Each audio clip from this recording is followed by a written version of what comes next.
தேவனே நான் ஓமதண்டையில்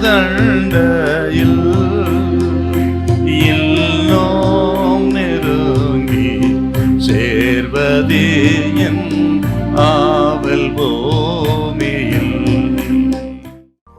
1 ராஜாக்கள் 19ஆம் அதிகாரம் 10வது வசனம்.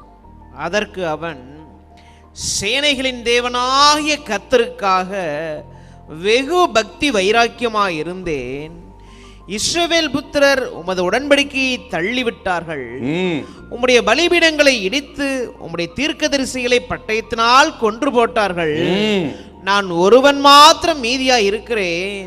நான் ஒருவன் மாத்திரம் மீதியாய் இருக்கிறேன். என் பிராணனையும் வாங்க தேடுகிறார்கள். என் பிராணனையும் வாங்க தேடுகிறார்கள். எலியாவின் மன அழுத்தம், மன உளைச்சல்.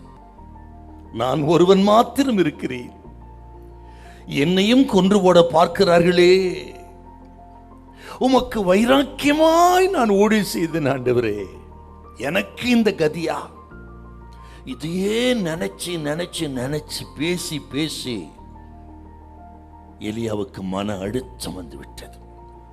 நேற்று கர்மேலின் மேல் வானத்தின் அக்கினி இறக்கி பலியை பட்சித்து கர்த்தரே தேவன் என்று ஒரே நாளிலே தேசத்தையே தேவனுக்கு நேராக திருப்பின மாபெரும் விசுவாச வீரன், ஜெப வீரன், இன்னைக்கு சூறை செடியின் கீழ் படுத்து கொண்டு, போதும் கர்த்தாவே, நான் நல்லவன் அல்ல, நான் ஒருவன் மாத்திரம் இருக்கிறேன், என்னையும் கொலை செய்ய தேடுகிறார்களே.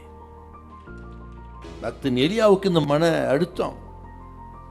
அவர் என்ன சொன்னாருங்க?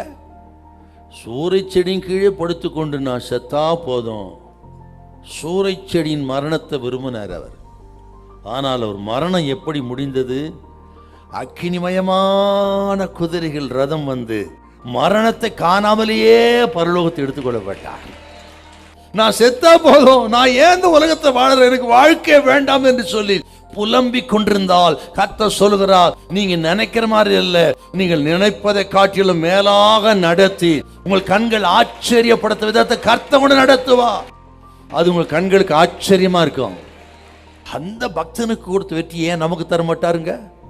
100% சொல்றேன், கர்த்தர் நமக்கும் வெற்றியை தருவா. உங்கள் கலக்கங்கள் மாறும், சந்தேகம் விலகும், எல்லா இருளும் விலகும், இருதயத்தில் நல்ல சமாதானம், தைரியம் உண்டாகும்.